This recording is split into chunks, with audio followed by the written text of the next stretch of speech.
Nothing says New Zealand quite like this.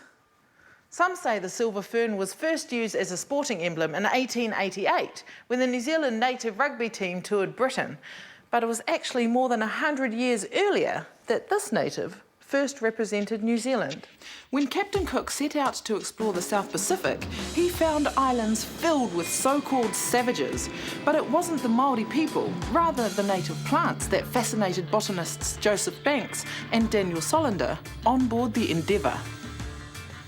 New Zealand was completely unknown territory for Europeans at that time, so there was a lot of botany and zoology to be discovered. This was the time of the voyages of exploration, the Age of Enlightenment, so they were out to find as much as they could about these new lands. Banks put about £10,000 of his own money into this, which in today's terms is probably about £1 million, more than £1 million. Goodness. And so he got all the best equipment that he could, the best library that he could, to take with him on this voyage. They had specimen jars and things to collect the animals, but for plants, they were relying very much on a plant press. Now, the technology hasn't changed for hundreds of years. They dried the plants just like you would press flowers between layers of paper. Back then, newsprint wasn't so easy to come by. Instead, they used unwanted paper from a London bookmaker. They were pages from the novel Paradise Lost. All around New Zealand, Banks and Solander collected 360 plant species. It became the first ever scientific study of New Zealand's natural history.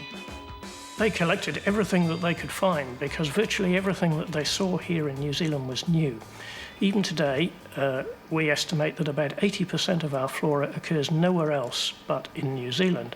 This is the silver fern, the iconic silver fern, which today we wear, or sports teams, they have the iconic silver fern on their jerseys. So that's the actual fern that they're This is the first example collected by European botanists in New Zealand, right here.